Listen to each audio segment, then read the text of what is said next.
यह धनुष भंग का पार्ट 2 है। पार्ट 1 में हम पहला और दूसरा दोहा पढ़े थे। इसमें तीसरा और चौथा दोहा हम पढ़ेंगे। यहाँ भी सीता मैया की माता को उनकी सखियाँ समझा रही हैं। पहले आप दोनों लाइन का मीनिंग देख लें, उसके बाद मैं एक्सप्लेन करूँगी। मंत्र का मतलब आप जानते ही हैं कि मंत्र, परम मतलब अत्यंत, लघु मतलब छोटा, जासु मतलब उसका, और बस मतलब किसी को अपने बस में करना। विधि मतलब ब्रह्मा, हरि मतलब विष्णु, हर मतलब शिव, सुर मतलब देवता, और सर्व मतलब सभी। महामत मतलब मदमस्त, गजराज मतलब हाथी, और वश मतलब अपने बस में करना, और खर्व मतलब होता है छोटा, अंकुश होता है जो कि जिससे हाथियों को अपने बस में किया जाता है। अब आप इसका भावार्थ देखें कि मंत्र परम लघु जासु बस, विधि हरि हर सुर सर्व, यानी कि ओम मंत्र का यहाँ बात किया जा रहा है कि ओम मंत्र जो होता है वह अत्यंत छोटा होता है, परम लघु अत्यंत छोटा होता है, लेकिन जासु बस उसके बस में ब्रह्मा विष्णु शिव और सारी देवता, सुर सर्व सभी देवता जो है उस ओम मंत्र के बस में होते हैं। ओम मंत्र हालांकि बहुत छोटा होता है, लेकिन सारे देवता हैं जो जितने ब्रह्मा विष्णु महेश देवता सभी उसके बस में हैं। महामत गजराज कहूँ, बस कर अंकुश खर्व, और मदमस्त हाथी कितनी बड़ी होती है, लेकिन खर्व मतलब छोटा होता है, एक छोटा सा अंकुश उसको बस कर अपने बस में कर लेता है। यानी यहाँ सखियाँ ये समझा रही हैं कि आप श्री राम को, उनके कोमल शरीर को, उनकी छोटी उम्र को देखकर आप उनको छोटा समझने का भूल मत कीजिए। हे रानी, जैसे ओम मंत्र भी तो बहुत छोटा होता है लेकिन सारे देवताएं उसके बस में हैं, हाथी भी तो बहुत बड़ी होती है लेकिन एक छोटा सा अंकुश उसको अपने बस में कर लेता है। इसमें भक्ति रस है, क्योंकि यहाँ सारे देवताओं के भक्ति के बारे में बताया गया है, इसलिए इसमें रस कौन सा है? भक्ति रस। और छंद दोहा है। नीचे आप देखेंगे, काम कुसुम धनुषायक लिन्हे, सकल भुवन अपने वश किन्हे। काम यहाँ कामदेव को बताया गया है। कुसुम मतलब फूल, आप जानते ही हैं। धनु मतलब धनुष, शायक मतलब बाण, और लिन्हे मतलब लेना। सकल कई बार आप जान चुके हैं कि संपूर्ण, भुवन मतलब संसार, और अपने बस में करना तो आप जानते ही हैं इसका अर्थ कि किसी को अपने बस में करना। तो यहाँ सखियाँ समझा रही हैं सीता मैया के माता को, क्या समझा रही हैं कि काम कुसुम धनुषायक लिन्हे, कामदेव तो अपने हाथ में कुसुम फूल का धनुष और बाण लिए रहते हैं। जो कामदेव होते हैं वह फूल का धनुष और बाण लिए होते हैं, लेकिन उसी से सकल भुवन अपने बस किन्हे, सारे संसार को अपने बस में किए हैं। देवी तजिय संसव अस जानी, भंजब धनुष राम सुनु रानी। तजिय मतलब त्याग देना होता है, संशय मतलब संदेह, देवी यहाँ उनको रानी के लिए यूज किया गया है, और अस मतलब ऐसा, और जान मतलब जानकर, और भंजब मतलब तोड़ना। बाकी का अर्थ आप जानते ही होंगे। देवी तजिय संशय अस जानी, कि हे रानी, हे देवी, इन सब बातों को जानकर, अभी जो ऊपर आपको बताया गया है, संशय तजी अस जानी, ऐसा जानकर आप अपने संदेह को त्याग दीजिए। अर्थात राम धनुष नहीं तोड़ पाएंगे, इसमें जरा भी आप संदेह मत कीजिए, संदेह को त्याग दीजिए। भंजब धनुष राम सुन रानी, हे रानी आप सुनिए कि राम जो है वह धनुष को अवश्य तोड़ देंगे। भंजब मतलब तोड़ना होता है, अवश्य तोड़ देंगे। आप फिर से एक बार ऊपर से देख लीजिए कि कामदेव जो हैं वह फूलों के धनुष और बाण लेकर ही सारे संसार को अपने बस में कर लेते हैं। इसलिए हे देवी, आप अपना संदेह त्याग दीजिए और सुनिए कि राम जरूर धनुष को तोड़ देंगे। नीचे देखिए, सखी वचन सुनि भय पर तीति, मिटा विषादु बढ़ी अति प्रीति। पर तीति मतलब होता है विश्वास हो जाना, भय मतलब हो जाना, और परतीति मतलब विश्वास, और विषाद मतलब दुख, प्रीति मतलब प्रेम। तो सखियों का वचन सुनकर, सखी वचन सुनी, यानी कि सीता मैया की जो माता हैं वह अपने सखियों का इस प्रकार का वचन सुनकर भय तीती उनको विश्वास हो जाता है। क्या विश्वास हो जाता है? कि राम धनुष को तोड़ लेंगे। मिटा विषाद और उनका जो दुख है वह मिट जाता है और बढ़ी अति प्रीति और प्रेम स्नेह जो है राम के प्रति बढ़ जाता है। सखियों का ऐसा वचन सुनकर उनको विश्वास हो जाता है और उनका जो दुख है वह मिट जाता है, नष्ट हो जाता है और उनका प्रेम जो है बढ़ जाता है। तब राम ही बिलो की वैदेही सभय हृदय बिनवत जेहि तेहि। तब राम ही बिलोक, बिलोक मतलब होता है देखना, और वैदेही यहाँ सीता जी को कहा गया है। और सभय, सभय मतलब भय के साथ, उनके हृदय में भय उत्पन्न हो जा रहा है। और बिनवत मतलब विनय करना या विनती करना या प्रार्थना करना। तब राम ही बिलोक की वैदेही, जब सखियों का ऐसा सारा वचन सुन लेती हैं, सीता मैया भी चूंकि पास में ही बैठी होती हैं, तो सखियों का सारा ऐसा वचन सुनकर और बिलो की वैदेही, सीता जी क्या कर रही हैं? राम जी को देख रही हैं। तब राम ही बिलो की वैदेही, तब सीता मैया राम जी को देख रही हैं। सभय हृदय, लेकिन उनके हृदय में भय बना हुआ है, भय के साथ वह देख रही हैं। और बिनवत जीते ही, जो जो उस समय याद आ रहा है उससे विनती कर रही हैं, प्रार्थना कर रही हैं। बिनवत जीते ही, जो जो उस समय उनको याद आ रहा है उससे उससे वह प्रार्थना कर रही हैं। किस लिए प्रार्थना कर रही हैं? कि श्री राम धनुष को तोड़ दें। इसमें रस श्रृंगार रस है, क्योंकि सीता मैया का राम जी के प्रति प्रेम दिखाया गया है, इसलिए यहाँ श्रृंगार रस है। और छंद चौपाई छंद है। मन ही मन मनाव अकुलानी, हो प्रसन्न गणेश भवानी। मन ही मन मनाव अकुलानी, अकुलानी मतलब होता है घबराना, और मनाव मतलब मनाना, किसी को भी मनाना। और प्रसन्न मतलब आप जानते ही होंगे, महेश यहाँ शंकर जी को कहा गया है और भवानी पार्वती जी को कहा गया है। तो वो मन ही मन बहुत ज़्यादा घबरा जाती हैं सीता मैया, चूँकि वो भी देखती हैं कि राम बहुत कोमल हैं, उम्र भी बहुत कम है, तो उनको भी विश्वास नहीं हो रहा है कि यह धनुष को तोड़ पाएंगे। इसलिए मन ही मन मनाव अकुलानी, सीता मैया भी काफ़ी मन ही मन अपने अंदर घबरा जाती हैं और शिव जी को और पार्वती मैया को प्रसन्न करने के लिए प्रार्थना करने लगती हैं। कहती हैं कि हो प्रसन्न महेश भवानी, हे भगवान शिव, हे माता पार्वती, आप हमारे ऊपर प्रसन्न होइए। करहु सफल आपन सेवकाई, कर ही तिहरहु चाप गरुआई।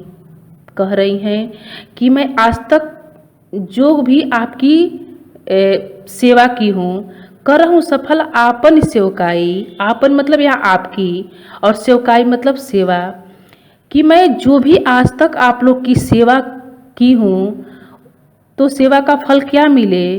कर हितु हरहु चाप गरुआई, चाप मतलब धनुष, गरुआई मतलब भारीपन, हरहु मतलब हर लेना, और हित मतलब होता है भलाई। तो कह रही हैं कि अगर मैं आप लोगों की सेवा की हूँ तो मेरा एक भलाई कर दीजिए। करी हितु, मेरा भलाई कर दीजिए। क्या भलाई कर दीजिए? हरहु चाप गरुआई, धनुष का जो भारीपन है उसको हर लीजिए, उसको कम कर दीजिए। ऊपर से एक बार आप फिर देख लेंगे कि मन ही मन मनाव अकुलानी, हो प्रसन्न गणेश भवानी। सीता मैया मन ही मन बहुत ज़्यादा घबरा जाती हैं और भगवान शिव और माता पार्वती को प्रसन्न होने के लिए प्रार्थना करती हैं और कहती हैं कि अगर मैं आपकी सेवा की हूँ तो उस सेवा को सफल कीजिए। करहूँ सफल आपन सेवकाई, आप लोगों की जो मैं सेवा की हूँ उसको सफल कीजिए और एक भलाई कीजिए कि हरहु चाप गरुआई, धनुष की जो भारीपन है उसको आप हल्का कर दीजिए। अब यहाँ फिर गणेश जी की वंदना कर रही हैं। गण नायक वरदायक देवा, आजुलाग किन्ह्यु तू सेवा। गण नायक मतलब गणों के नायक, सारे देवताओं के नायक। गणेश भगवान को क्या कहा गया है? सारे देवताओं का नायक। किसी भी घर में शादी में पूजा होता है तो सबसे पहले गणेश भगवान का ही होता है, इसलिए उनको देवताओं का नायक माना गया है, तो इसलिए उनको गणनायक भी कहा जाता है। तो कह रही हैं कि हे गणनायक, यानी हे गणों के नायक, वरदायक, वर को देने वाले देव अर्थात श्री गणेश, आज लाग किन्नी तू सेवा, आज तक मैं जो आपकी सेवा की हूँ, आज लगे किन्नी तू सेवा, अगर आपको लगे कि मैं आपकी सेवा की हूँ तो बार बार विनती सुन मोरी, तो मैं बार बार आपसे एक विनती कर रही हूँ, प्रार्थना कर रही हूँ कि उसको सुन लीजिए आप। करहूँ चाप, चाप का अर्थ ऊपर भी बताया गया है कि धनुष, और गरुता मतलब भारीपन, अति मतलब अधिक और थोड़ी मतलब थोड़ा। तो कह रही हैं कि करहूँ चाप गुरुता अति थोड़ी, जो धनुष का भारीपन है आप अत्यंत कम कर दीजिए, बहुत कम कर दीजिए। फिर से आप ऊपर से देख लीजिए 2 लाइन कि हे गणों के नायक, हे वर को देने वाले देव अर्थात श्री गणेश, अगर आपको लगे कि मैं आपकी सेवा की हूँ तो बार बार आपसे मेरी विनती है, प्रार्थना है कि धनुष का जो भारीपन है उसे आप बहुत थोड़ा कर दीजिए, बहुत कम कर दीजिए। इसमें भगवान शिव, माता पार्वती और गणेश भगवान की प्रार्थना की जा रही है, इसलिए यहाँ रस कौन सा है? भक्ति रस, और छंद चौपाई है। इस दोहे में सीता मैया बार बार श्री राम के शरीर को देख रही हैं कि कितना इनका कोमल शरीर है, और देवताओं को मना रही हैं। देखेंगे, दीखि दीखि रघुबीर तन, सुर मनाव धरि धीर, भरे बिलोचन प्रेम जल, पुल कावली शरीर। पुल कावल मतलब होता है रोमांचित हो जाना, शरीर का मतलब आप जानते ही होंगे। बिलोचन मतलब नेत्र होता है, ऊपर के लाइन में सुर मतलब देवता होता है, रघुवीर यहाँ श्री राम जी को कहा गया है। अब आप इसका अर्थ देखेंगे कि दीखि दीखि रघुवीर तन, सीता मैया जो हैं वह बार बार श्री राम के शरीर को देख रही हैं। क्यों देख रही हैं? कि उनका शरीर बहुत ही कोमल दिखाई दे रहा है, बहुत ही सुकुमार दिख रहे हैं, तो उनको ऐसा लग रहा है कि इतना सुकुमार शरीर वाले इस धनुष को कैसे तोड़ देंगे, इसीलिए बार बार श्री राम के शरीर को देख रही हैं। और देख के क्या कर रही हैं? सुर मनाव धरि धीर, और वह देवताओं को धीरे धीरे मनाने लगती हैं, बहुत ही धैर्य धारण करके, धरि धीर, धीरज धारण करते हुए वह देवताओं को मनाने लगती हैं। भरे बिलोचन प्रेम जल, और आँखों में प्रेम रूपी जल भरा हुआ है, यानी कि अश्रु कह लीजिए, प्रेम रूपी अश्रु भरा हुआ है, और उनका शरीर जो है वह रोमांचित हो रहा है। पुल कावली शरीर, और शरीर जो है रोमांचित हो रहा है, इसलिए इसमें रस कौन सा होगा? श्रृंगार रस। और दोहा, छंद जो है दोहा है। आप एक बार फिर से देख लेंगे एक लाइन में इसको कि सीता मैया बार बार श्री राम के शरीर को देख रही हैं और बड़े ही धीरज धारण करके देवताओं को मना रही हैं। उनके नेत्रों में प्रेम रूपी जल अर्थात आंसू भरा हुआ है और उनका शरीर रोमांचित हो रहा है। नीकी निरखी नयन भरी शोभा, पितुपनु सुमिरी बहुरी मनु शोभा। नीकी मतलब ठीक से, निरख मतलब देखकर, नयन मतलब आप जानते ही होंगे आँख, भरी मतलब भरकर, और शोभा मतलब उनकी शोभा या सुंदरता। पितु मतलब पिता, पनु मतलब प्रण, सुमिरी मतलब याद करना, और बहुरी मनु क्षोभा, क्षोभा मतलब होता है दुख।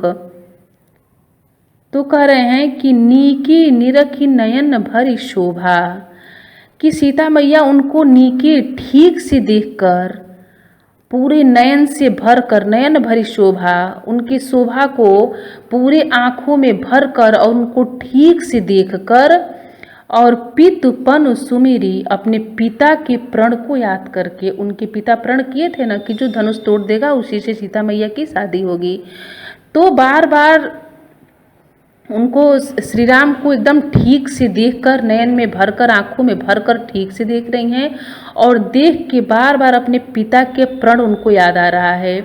पितुपन सुमिरी बहुरी मन क्षोभा, और अपने पिता के प्रण को सुमिरन करके, याद करके उनका मन जो है, मन क्षोभा, दुखित हो जाता है या दुख से भर जाता है। वह ठीक से श्री राम को देखकर और पिता के प्रण को याद करके उनका मन क्या होता है? दुख से भर जाता है। अह तात दारुन हठ ठानी, समझत नहीं कछु लाभ न हानि। अह मतलब अरे, तात यहाँ पिता को कहा गया है, और दारुन मतलब कठिन, हठ मतलब आप जानते ही होंगे जिद।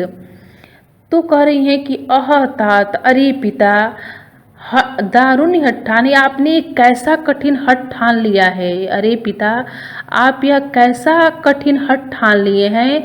समुझत नहीं कुछ लाभ न हानि, आपको कुछ भी लाभ और हानि समझ में इस समय नहीं आ रहा है। आप ऐसा हठ ठान लिए हैं कि समुझत नहीं कछु लाभ न हानि, इस समय लाभ और हानि क्या है आपको कुछ भी समझ में नहीं आ रहा है। सचिव सभय सिख देई न कोई, बुद्ध समाज बड़ अनुचित होई।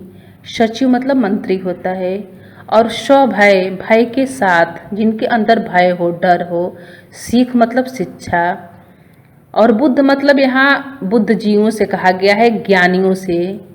समाज का मतलब आप जानते ही हैं, अनुचित का मतलब भी जानते हैं, हानि होना। तो कह रही हैं सीता मैया कि सचिव सभय सिख दिए न कोई, जो यहाँ मंत्री हैं वह भय के कारण, डर के कारण सीख नहीं दे पा रहे हैं, अर्थात राजा को बता नहीं पा रहे हैं कि यह जो प्रण आप ठाने हैं वह गलत है, क्योंकि मंत्रियों के अंदर डर बना हुआ है कि राजा नाराज हो जाएंगे। इसलिए सारे मंत्री जो हैं डर के कारण सीख नहीं दे पा रहे हैं, बता नहीं पा रहे हैं राजा को।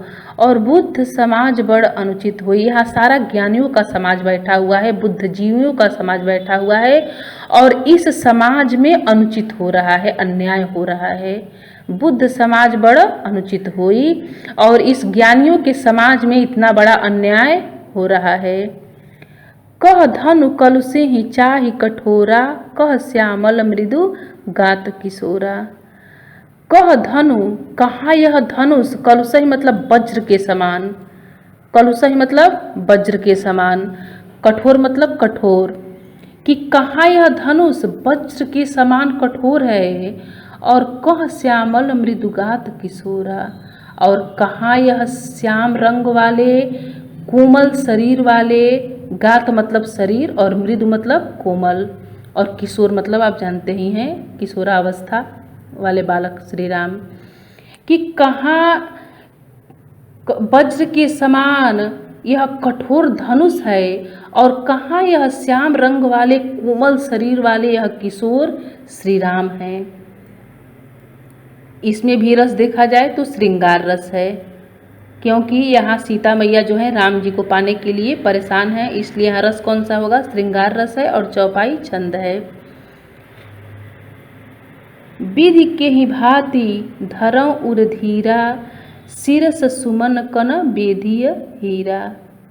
विधि यहाँ विधाता को कहा गया है। धरौ मतलब धारण करना, उर मतलब हृदय, और धीरा मतलब धैर्य। शिरस एक फूल का नाम है, सुमन मतलब फूल, कन मतलब कड़, और बेधिय मतलब बेधना, किसी चीज़ को चीर देना। हीरा आप जानते ही हैं एक धातु होता है। तो कह रहे हैं कि विधि के ही भांति धरौ उर धीरा। सीता मैया कह रही हैं कि हे विधाता, विधि विधाता को कहा गया है कि किस भांति मैं अपने हृदय में धैर्य धारण करूं। हे विधाता, किस भांति मैं अपने हृदय में धैर्य धारण करूं। क्या कभी शिरस के फूल का कड़ जो है वो हीरा को बेधा है? यानी कि शिरस का फूल बहुत नाजुक होता है और हीरा बहुत कठोर होता है।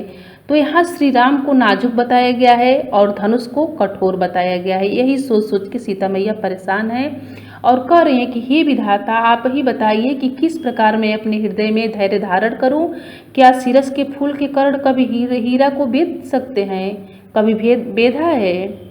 सकल सभा कै मति भय भोरी, अब मोहि शंभु चाप गति तोरी। सकल मतलब संपूर्ण, सभा आप जानते ही हैं, मति मतलब बुद्धि, और भूरी मतलब नष्ट हो जाना। शंभु चाप मतलब शिव धनुष, गति मतलब दशा, और तोरी मतलब तुम्हारा। कह रही हैं कि संपूर्ण सभा की मति जो है वह भय भोरी नष्ट हो गई है। जितने भी यहाँ सभा में लोग बैठे हुए हैं सबकी बुद्धि क्या हो गई है? मति भय भोरी, सबकी बुद्धि नष्ट हो गई है। अब मोहि शंभु चाप गति तोरी। हे शिव के धनुष, चाप मतलब धनुष, आगे भी आपको बताया गया है कि चाप मतलब धनुष होता है, कि शंभु चाप यानी शिव का धनुष, कि हे शिव के धनुष अब तो आप ही के दशा पे गति तोरी में पे मुझे विश्वास है, अब मुझे किसी और पे विश्वास नहीं है, कि सारे सभाओं की जो मति है वह नष्ट हो गई है, और हे शिव के धनुष अब आप ही के गति पे मुझे विश्वास है, अब दूसरे पे मुझे विश्वास नहीं रहा। निज जड़ता लोगन पर डारी, हों हरहूँ रघुपति निहारी। जड़ता मतलब होता है जड़, आप जानते हैं जो हिल डुल न सके। तो कह रही हैं कि अपनी जो निज मतलब होता है अपना, यानी हे धनुष जो खुद की आपकी जड़ता है, जो आप हिल डुल नहीं पा रहे हैं, लोगन पर डारी, यहाँ जो लोग बैठे हैं उन पे डाल दीजिए, क्योंकि यहाँ ये लोग बैठे हुए भी और चैतन्य नहीं है, जड़ बने हुए हैं। तो आप अपनी जड़ता को, अपनी कठोरता को इन लोगों पे डाल दो। किससे प्रार्थना कर रही हैं? शिव के धनुष से। चूँकि शिव का धनुष वहाँ जड़ है, वो हिल डुल नहीं रहा है किसी से, और जो चीज़ हिलता डुलता नहीं है उसको हम जड़ बोलते हैं। तो कह रही है कि निज जड़ता, कि हे शिव के धनुष जो आपकी खुद की जो जड़ता है, कठोरता है, वह लोगों पे डाल दीजिए। हो ही हरहु रघुपति ही निहारी, और थोड़ा सा रघुपति यानी श्री राम को देख लीजिए। हे शिव के धनुष रघुपति ही निहारी, श्री राम को थोड़ा सा आप देखिए, और उनको देख के हो ही हरु, थोड़ा सा हल्का हो जाइए। अपनी जो जड़ता है वह लोगों पे डाल दीजिए, और श्री राम को देखकर हो ही हरु, थोड़ा सा आप हल्का हो जाइए। किससे रिक्वेस्ट कर रही हैं प्रार्थना? शिव के धनुष से। अति परिताप सिय मन माही, लव निमेष जुग सय सम नाही। अति मतलब अत्यंत या अधिक, परिताप मतलब पछतावा, सिय यहाँ सीता जी को कहा गया है। लव मतलब होता है क्षण, और निमेष मतलब होता है पलक झपकना। जुग मतलब 100 युग नहीं बोला जाता है युग, कि 100 युग है, और सय यहाँ संसार 100 यानी 100 युग। युग सय का मतलब क्या हो गया? 100 युग, और सम मतलब समान। तो कह रही हैं कि अति परिताप सिय मन माही, सीता के मन में जो है इस समय अति परिताप, अत्यधिक पछतावा है। सीता के मन में इस समय अत्यधिक पछतावा है। किस बात की पछतावा है? कि अगर श्री राम धनुष नहीं तोड़ पाए तो क्या होगा, इसी बात का उनके मन में अत्यधिक पछतावा है। और पलक झपकना, निमेष, लव निमेष, जो पलक झपकने का क्षण होता है, आदमी कहता है कि पलक झपकते ही ये काम हो गया, अर्थात बहुत कम समय में पलक झपकता है। लेकिन जो एक पलक झपकने का भी क्षण है, वो भी सीता के लिए कैसे हो गया है? जुग सय, 100 युग के समान हो गया है। समझाही, जो एक पलक झपकने का भी समय होता है, वह सीता मैया के लिए 100 युग के समान हो गया है। क्योंकि उनको लग रहा है कि अगर श्री राम धनुष नहीं तोड़े तो क्या होगा। यहाँ सीता मैया जो है बहुत ज़्यादा कष्ट में है, दुख में है, इसलिए यहाँ रस कौन है? करुण रस है, और छंद चौपाई छंद है। इसके आगे का जो दोहा है हम नेक्स्ट वीडियो में पढ़ेंगे।